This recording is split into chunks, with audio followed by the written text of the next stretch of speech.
Women Taking the Lead, episode 115. And so that's something I've had to manage within myself as a servant leader. But I really look at my role, my most important role is to serve others, remove obstacles, create processes, provide support and encouragement so that they can meet their personal goals. And when they win, I win. Hello, my name is Jody Flynn and welcome to Women Taking the Lead, where we are all about creating blasts of inspiration to help you overcome self-doubt so you can lead with confidence, integrity, and a sense of humor. Head over to womentl.com/recognize to reserve your spot in our upcoming webinar on how to be recognized and rewarded for the work you do. Now, your future awaits, so let's get started.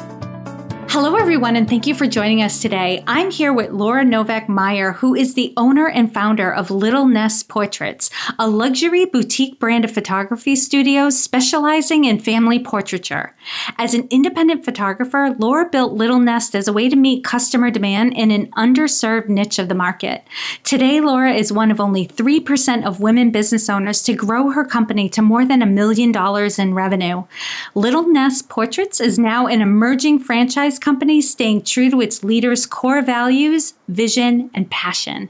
And Laura, that's just a little intro for everyone. So tell us more about you and your own humble beginnings. So thank you. What a wonderful introduction. And it's such a privilege to be here. I really, really appreciate it. And my humble beginnings was that I started my own company when about 15 years ago at the age of 23, when I was young and very naive, which is perfect for an entrepreneur. And I really became an expert in my field in terms of being an independent photographer, photographing weddings and portraits and growing my client base and understanding of the business of photography. And in 2009, a couple of things changed. First of all, we hit an economic downturn, as you know, and many of my high-spending clients were saying to me, Laura, I love you, but not this year. And the second thing that was happening is that I was thinking about starting a family. I was engaged to be married, and thought to myself, as an independent photographer, I'm only making money when there's a camera in my hands, and there's something fundamentally wrong with that as a business model. So I started to think about creating a retail concept around the idea of what I knew about upscale portrait photography and also trying to serve a niche in the market for people who wanted a luxury boutique experience at an affordable price. And so from that, Little Nest Portraits was born. That was about 6 years ago. Now we have 2 company-owned locations in the Philadelphia area, about 25 employees, and 5 franchisees.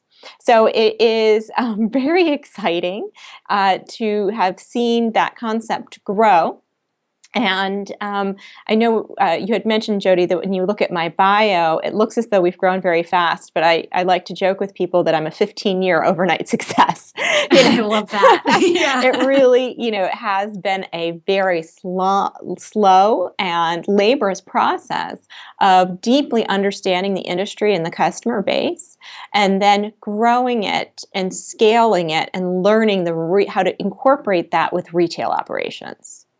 You know, Laura, thank you for underscoring that, because I think that's the mentality a lot of people go into business with is, I have to do this really fast and it's got to happen now and it's got to happen within the next year. But the reality is, to get to a business the size of yours, it takes time. It takes really being, and like we chatted about before we started recording, being willing to make some mistakes and learn from them, and just to constantly be improving, and over time you will get there. Like if you have the attitude that you're gonna stick with it. Absolutely. I mean, I like to think of our franchisees as probably skipping 3 to 5 years of the startup phase because Right. of the systems and processes we forged ahead, and we made a lot of mistakes so they don't have to.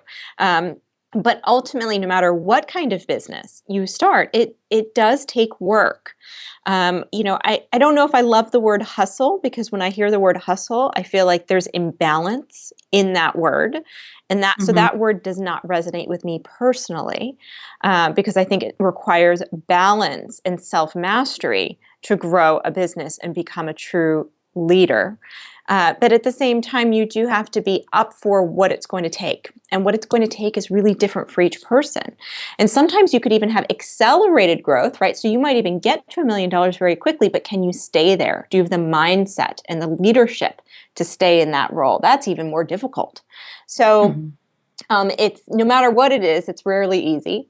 And at the same time, much like anybody out there that's listening that is a parent, I think entrepreneurship is a lot like parenting. It's high-low. It's the highest of the highs, the lowest of the lows, and it is one of the most rewarding ways that you could spend your time. And I look at it that same way. Yeah, and when you're a parent, you also have the attitude of, well, there's no getting rid of this. I'm I'm sticking with this regardless of how it looks day by day. Yes. I might need to call in reinforcement so I can sleep, but this is one of my greatest loves of my life, and to me, to really live out your passion through your business, it does feel the same way. That's the best way I could describe it to somebody. And Laura, I'm curious, what were some of the initial changes you made to your business? Now, I know a lot of changes took place over the course of time, but when you were looking at your business model and you were thinking, okay, some things have to change, and you did make changes, what were some of those specifics that you did to start changing up your business model so it didn't rely on you 100% of the time? Yes, absolutely. It really took a mindset of thinking through at every step of my business, how could somebody make a decision without calling me on my cell phone? What manual do I have? What process do I have in place? How are they empowered to make decisions? What information do they have to make independent decisions in case it's not covered in the manual or in the guide or in the step-by-step process or in the point-of-sale system? If it's not covered in any of those areas, how can I provide them with continual information and education so that they can use their God-given talents and gifts to apply to the situation and make a decision? And create that culture. I always say to people, we do not run an ER. No one's going to die. Please just make a decision. And if it's the wrong one, that's okay. I'll probably ask you not to make it again. And that's the worst thing that will happen. That's the worst possible outcome. Right. We'll debrief what happened and think of how we can prevent it from happening in the future, right? Nobody has to die or get hurt over this. We do not run an emergency room, thank goodness. And it's a family portrait studio. And if you sell something at a price that I wish you hadn't, I'll just let you know at our next meeting. And when you bring together 25 artistic, creative, intelligent women, there's a little bit of perfectionism that can come into play that can be paralyzing. And so I'm constantly reminding people, please just make a decision. Just make a decision. And if it's, and there's no harm in making a decision. And being able to say, you know what, I'm just going to make this call in this moment is empowering to everybody. And so I'm constantly reminding people, we have to try things. And also creating a culture where there's no finger pointing or blaming when a wrong decision is made. And reminding everybody of the bigger picture constantly. That we are part of a greater good, that we're creating heirlooms for people that they will have for the rest of their lives, and that if somebody made a call that you wish they hadn't, that's okay. I'm sure you'll make a call at some point that they wished you hadn't, and we're all working towards a greater good here. Oh my gosh, Laura, I feel like there's so many things in what you said that I wish we could go down paths on each one of them. But the thing I want to underscore is, and you said the word culture, right? If you want a culture where people are empowered to make decisions, you also, and this is where people miss the boat on this, you also have to have a culture that embraces mistakes, and has the attitude of, we will learn from this. We will learn together, because I see people trying to create a culture where they don't have to be there all the time, where they can give up some of the control. But then as soon as a mistake is made, they're freaking out about it. And they're pulling, decision-making back, and that can set a culture back. So it's important that, and I get from your story that you did this, you thought through, okay, in order for me to be able to step away, not only what systems, processes, and procedures do I have to have in place, but who do I need to be, so that this culture stays intact? Absolutely. And the best thing that ever happened to my company was my 2 maternity leaves. Best thing, because my first son had terrible food allergies. It took a long time to figure out what was going on for him. Then when I was, my first son was fertility treatment, and it took us a long time to get pregnant. And if anybody's out there who's had that experience, they know how painful and difficult that is. Well, when my first son was 6 months old, I got pregnant again, which was a miracle. And I did not even know, I joke around like, oh my gosh, sex can get you pregnant. Who knew, And it was like amazing. And then he was born. So I had 2 children 16 months apart while growing this business. And it was the best thing that ever happened to my company, because each time I really relied on those systems and processes, and people just had to make a decision. And it was some of the best months in my company. I'm still trying to figure out how to reproduce that. I think I should just keep going having more babies. I think my employees would have a heart attack. But it was right. It was the best year to this date in this company was the year I had my first child. It's amazing. Yeah, it's like a science experiment, but it's happening in life. Yes. And it's a psychology experiment, because when you really remove yourself, it is amazing the degree to which your people can step up.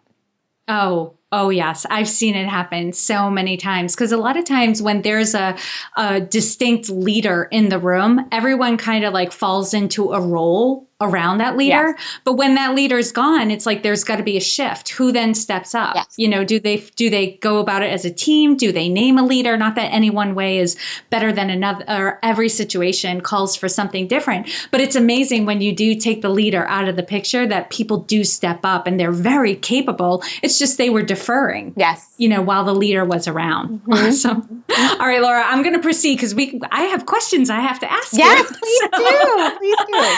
So clearly you have gained a lot of confidence over the last 15 years. But what I'm always interested in is, the playing small moments, right? Because we all know you've achieved a level of success, but, it wasn't a superhero that achieved this. You're a human being just like the rest of us, and you've had your moments too. So take us back to a time when you were playing small and share with us the story and the lessons you've learned. I think that playing small, I'll preface it by saying that the premise of the question I would actually support, and that playing small at first is not a bad thing. I don't think it is at all. And I have a saying in my company that I say, load, take the gun, fire at the target, fire again, fire again, fire again, hit the target, now load the cannons. And it's not a bad thing to test. And so when I saw this question, I thought, when is the time that I've played small? Because my mindset has always I'm a dreamer. I've always thought big on everything that I'm doing. In fact, probably my downfall is that I've always thought really big, and then I've kind of had to scale it down into small pieces and make those goals attainable. But when I started out Little Nest Portraits, I was thinking small. I was thinking this is a temporary solution to an economic downturn, and that this was going to be a little spin-off of Laura Novak Photography. And I thought of myself as a leader in the industry, a name in the Philadelphia area, and this was going to be a little side project. Now, 6 years later, I would probably see that 90% of the customers that come into Little Nest have no idea who I am. And that has been, I think at first I was thinking very small. I was thinking, okay, it just needs to be this little spin-off of my independent business, and my name's still on the door. And I don't think I embraced Little Nest soon enough. And that probably held it back, because the customer base was showing a high level of demand. Our year 2 and year 3 performances of both of our studios are astounding when I look back on them, how quickly they ramped up. But my mentality was straddling both my attachment to being an independent photographer, and my attachment to my name in the area, and a little bit of ego in there. And then also understanding that that something was being created that was bigger than me. And other people saw it sooner. One of my husband's friends, who has grown a huge digital advertising agency, said to me, Laura, you should just fold yourself into Little Nest. And I said, no, no. That's the other alternative to Laura Novak Photography. And here I am years later, happily working within Little Nest Studios, happy to be part of the team. There's many times where I will fill in when there's times that we're understaffed, or I'll bring one of the celebrity level clients that I've had since starting Laura Novak Photography into Little Nest. And I am one of the many pieces that make that organization run well. And that, I think, took a lessening of the ego for me to embrace it. And I wished I'd done it sooner. I love that story, Laura, because I love how you started out. No one's ever answered it that way. But it's so true that sometimes just our playing small doesn't have to do with doubt per se. It has to do with the size of the belief we have about something in particular. It could be about ourselves. In your case, it was about the potential of the business and where it was going to go. But because our beliefs, are what motivate our actions and our thoughts, that sometimes what has to happen is the environment around us has to change for our beliefs to grow. And so we grow with it. And for you, it was customer feedback and demand that had you suddenly changing your belief system about what this business could be. Right. And what it meant for you and your business identity. Yeah, it really was a shedding of the skin starting Little Nest Portraits. And every now and then we'll get a franchise lead from a photographer that says to us, "Oh, so you mean my name won't be on the door anymore?" And I know they're not ready. And ultimately, most of our franchisees who are coming on board are not photographers. They're business people. And we provide all the photography infrastructure and support because I think business people innately get that. They understand that it's a good thing to grow something bigger than any one person. That's a healthy organization. And I think it took me a while because it's such the opposite of how the photography industry operates and thinks. Yeah, absolutely. It's normally a name attached to it. But you're right, in terms of like growing the big business and legacy, it becomes a problem when one person's name is on the business. Then it becomes a difficult business to sell and impossible to franchise. Yeah, impossible to franchise, impossible to sell. It's not an asset. The best case scenario is that you run it until retirement and then liquidate at the end. And also there's no life balance. When your name is the business and the business can't run without you there, it's impossible to have any kind of goals around work-life harmony. Because even though the person helping the customer is very capable, a lot of times the customer wants to be talking to the owner because they believe the owner is the only one who truly has ownership in the business, although you and I know that's not true. Yeah, as long as that relationship is with the owner, not the brand. But ultimately, you want the relationship to be with the brand. Yeah, awesome. Perfect. Now, Laura, share with us a time in your journey when you had a wake-up call. Take us back to that moment and share with us the steps you took that led to your success. I think the time that I had a wake-up call, it was my wake-up calls are probably evolutionary. I think maybe it just takes me a little bit longer to get things. And over time, I realized that culture is my responsibility and it's no one else's responsibility and you can't delegate it. And there's been many times in this organization that I have delegated culture, meaning I might see something that today, if I see something that I think is opposite of the culture that I'm looking to create in the company, I will take the person aside and I'll say something, whereas 5 years ago I wouldn't have. I would have either said, "Oh, that's their manager's responsibility. I'm going to talk to their manager to talk to them."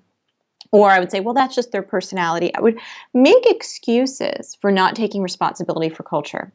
And I had a senior manager in my organization at one point who was totally the opposite of me philosophically when it came to culture.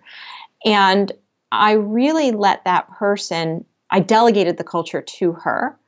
And she created a culture of fear and blame. And it took me probably almost 2 years to undo that. And ultimately, I probably lost 1 or 2 employees as a result of that. Good people who I think we could have saved maybe if it wasn't that exact instance that resulted in them leaving, but it was probably a series of thoughts that were a result of the instance that I was never able to fully undo. And It is so easy for cultures to get away from the owner when you're creating something to run without you, because you're not there every day. You're not part of the everyday decision making. But culture is just the one thing you can't delegate. You can delegate systems, processes, operations, customer service, sales, photography. You can delegate operations all day long. You can delegate marketing. Can't delegate culture. And that is probably one of my biggest mistakes and something I'll never let happen again.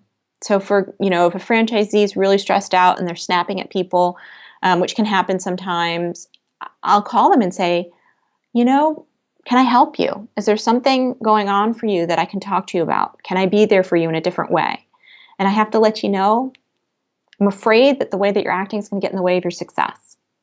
And I really want you to reiterate the importance of culture in this organization. I'll have that conversation. And it's not always comfortable, but it's definitely my responsibility. That is perfect. And you know what? I'm going to take this one with me into like the workshops and the training and the sessions I have with my client, because you are absolutely right. And it's really interesting from the perspective of the employee, you never delegated culture, you abdicated authority, right? And as far as they're concerned, that's the culture you created. Yes. Right? Because as the business owner, if you let one person get away with something, you've created that culture. Yes. And that is so difficult because it can happen unintentionally. And it's so important to be able to have a tune in on what's happening within your organization, almost a sixth sense of what's happening within your organization when you're not there all the time. For example, I've got a little back office where franchise support operates out of, and my desk is here. I'm not in the studios every day, but I do have a kind of a sixth sense of what's happening. Mm-hmm. Kind of know. And for those within organizations, what they really need to understand too is there are subcultures within organizations. You have to take responsibility of the area you're responsible for. Because I remember being a manager of business units, and there would be one employee who, was doing some things that weren't so great, but we were building them up and we were, trying to train them and stuff. But I was letting them get away with stuff. I was turning a blind eye because this person had potential, and I was trying to build them up. And ultimately what came back around was some of the, team members in that business unit coming up to me and saying, why are you letting them get away with this stuff? This is making our lives very stressful. And I was like, I just felt it in that moment, because exactly what you had described, I had abdicated culture. Yes. And the one thing I started after this, for those of you who are growing organizations that are bigger than maybe just a small handful of people, if you have direct reports who have direct reports, one thing I started also was a skip a level meeting. Mm-hmm. And so it's very much part of the fabric of my leadership to meet with my employees. I do it all the time. If I get the sense something's going on with somebody, good or bad, if I think they're doing a fabulous job, if I'm concerned about them, I just set up a meeting. And it's nerve-wracking for their boss, because they could say something negative about their boss to me. But their boss just needs to understand, and they do, and they're fully understanding and supportive of the idea that I'll just set up a skip a level meeting all the time. I probably have 2 or 3 a month. I have one on Thursday. And it's just check in. How are you doing? How are things going? Could we be doing anything better for you as a company? Yeah. I remember those meetings when my team might be meeting with my boss. I enjoyed that. I did not feel threatened by it at all, because I was just like, my boss is going to reinforce what we've been doing. Right. So it's like my team gets to hear it from somebody at a higher level of authority than I am. So they get, I'm following company culture. Yes. Too. Yes. So, if you're a confident manager, as you were, then you have nothing to worry about. Right. Right. And I've noticed the people who sweat, who are like, you're meeting with my employees, what do you mean? They have something to hide. Right. That's a good sign. It's a test in itself. That is a great sign. All right, Laura, what I want everyone to get is there's no one way to lead. And you've kind of already been answering this question right along, but I'm sure you have a very articulate answer to this question. We're all different. We're going to lead differently, but there's definitely nuances in how we lead. So how would you describe your leadership style?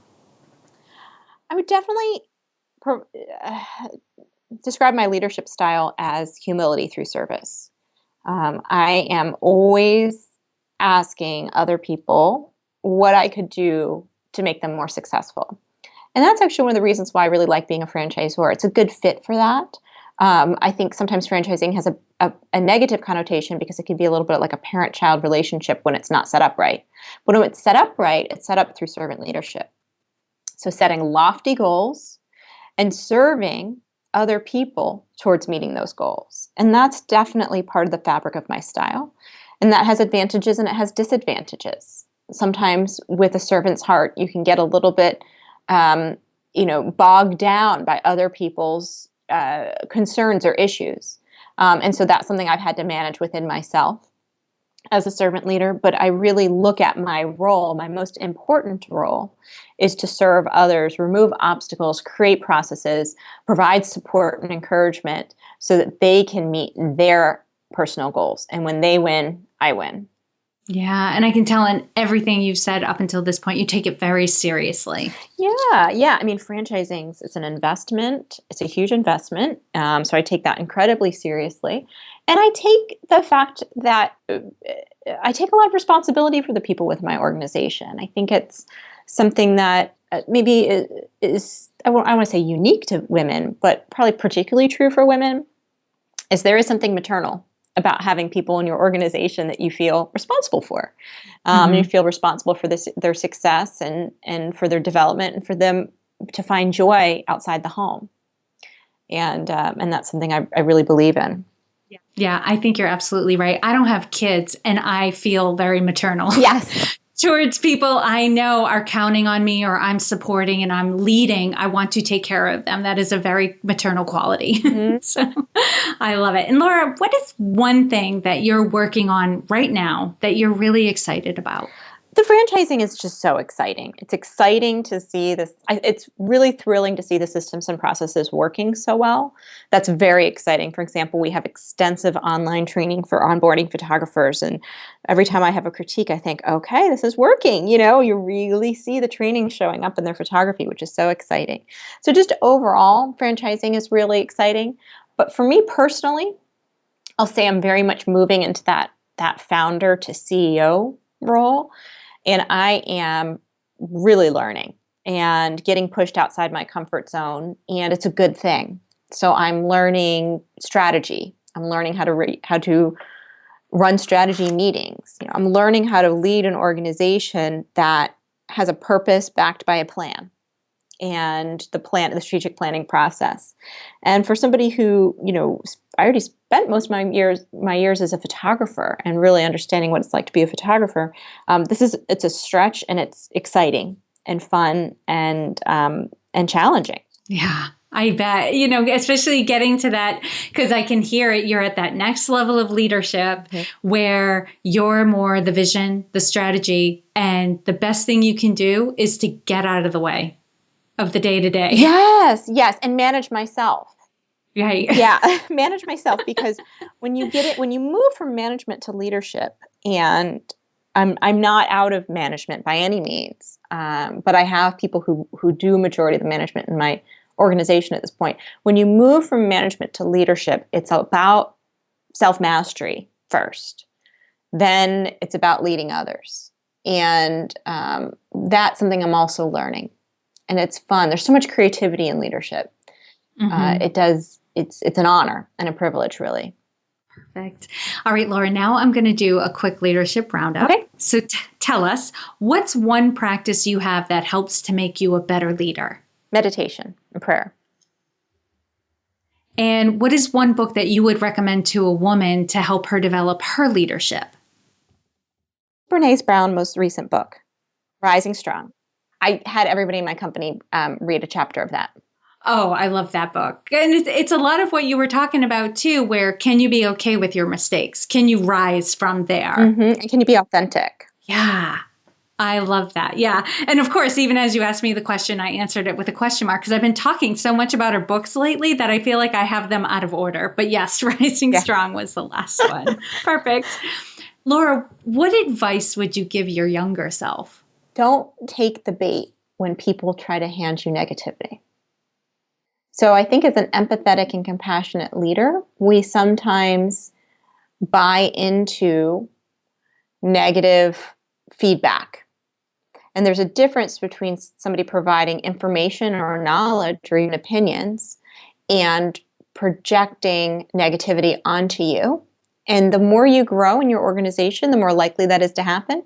And it took me a really long time to realize that it's actually my job to rise above that.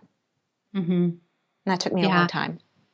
And it's hard. I think it takes a lot of people a long time to develop the skill of distinguishing out people's intentions, right? Are they telling you this because they love you and they want you to grow? Or are they telling you this because they're jealous and they want to tear you down? Mm-hmm. Mm-hmm.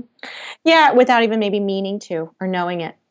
Right, right. Because sometimes people can say they give us the same feedback, but you can't take in the negative. Yes. Right? When it comes from that place, because the intentions are not good. The intentions are not for your betterment. Yeah. So just for any kind of new manager, I'll even say that when somebody's not performing in their job, the first thing they're going to do is tell you why it's your fault.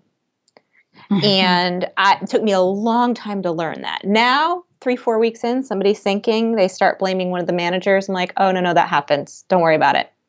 Probably not going to work out. It doesn't even like faze me. Like they're taking it so personally. I was like, oh, no, that happens each time somebody's about to not work out. Don't worry about it. It's normal. That is so great that as a mentor, you can give people that feedback on the spot. Yeah, and it's like, I don't even think about it. But when I was a new manager, I'd be like, oh my gosh, they're right. I don't have a good enough job description for them. I totally failed them in setting expectations for this job. And I would just buy into it. Oh, yeah. I know I did too. Like I would be up in the middle of the night, like upset and like, oh my God, what could I have done? Then I put them on this long program to help them develop and get better and put all the pieces in place. And ultimately they still didn't work out. Yeah, it was funny because our first franchisee, one of her photographers didn't make it through basic training. And our basic training's tough by design.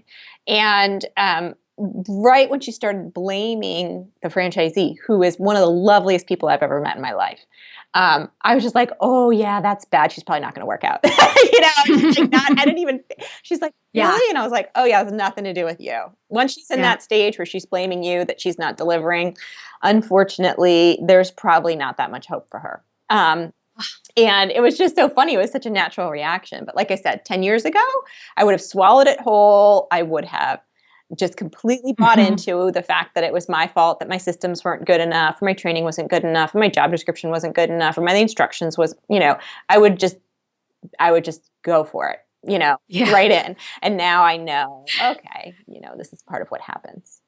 And I think this is one of the many reasons why women say as they get older, they'd never go back to being young again, right? We get into our 30s, our 40s, and our 50s, and we become less stressed than we were in our 20s, because in our 20s, we didn't know any better. And we were working so hard to, make a name for ourselves and take care of everybody. And then I think as you get older, you just get to a point where you know better and you don't get as emotionally upset over things that, like you said, are just, it's not that big of a deal. Yeah, it's not. And I think, there was an optimism and a naivety to being in the 20s, which was lovely. Mm-hmm.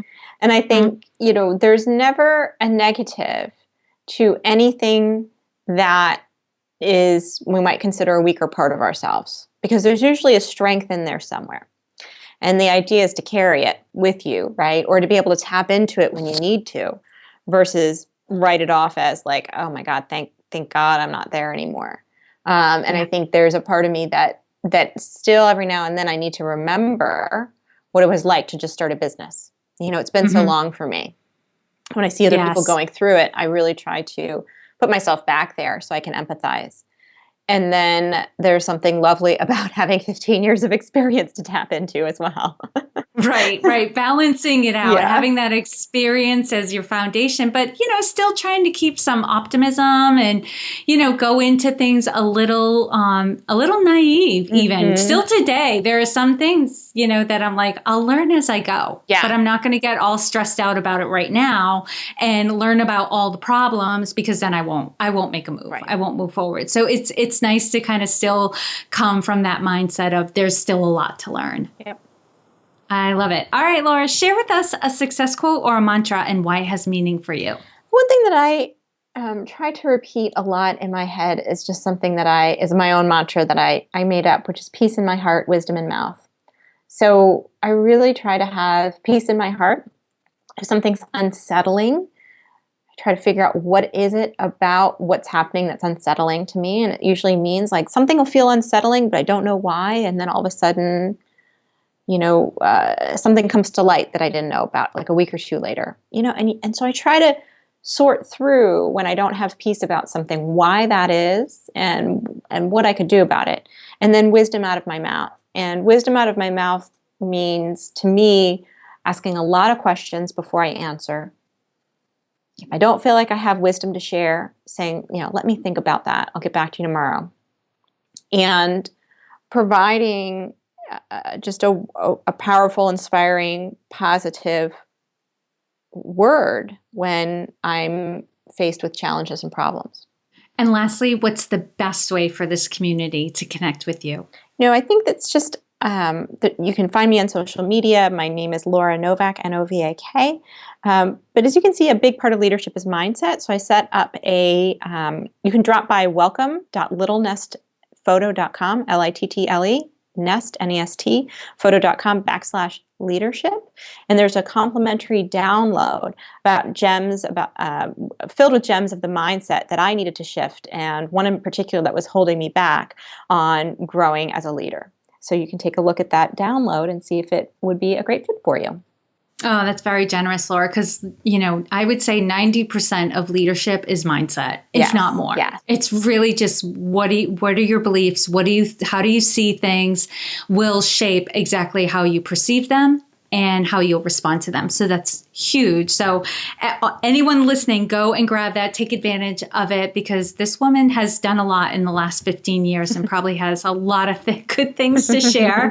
And for those of you listening, you can find all the links and resources shared in this episode at womentakingthelead.com. And Laura, thank you so much for taking the time to inspire and enlighten us. We are all better for having met you. Thank you. Oh my gosh. Likewise, Jody, it was so lovely meeting you, and I'm just really honored to be here. So thank you again. Thank you for joining me on Women Taking the Lead. Are you ready to take the lead in your own life? Head over to womentl.com/recognized to reserve your spot in my upcoming webinar on how to be recognized and rewarded for the work that you do. And to strengthen you on your leadership journey, I'd like to send you off with a quote from Marianne Williamson. Our deepest fear is not that we are inadequate. Our deepest fear is that we are powerful beyond measure. It is our light, not our darkness, that most frightens us. We ask ourselves, who am I to be brilliant, gorgeous, talented, fabulous? Actually, who are you not to be? You are a child of God. Your playing small does not serve the world. There is nothing enlightened about shrinking so that other people won't feel insecure around you. We are all meant to shine, as children do. We were born to make manifest the glory of God that is within us. It's not just in some of us, it's in everyone. And as we let our own light shine, we unconsciously give other people permission to do the same. As we are liberated from our own fear, our presence automatically liberates others. Again, thank you for joining with me, and here's to your success.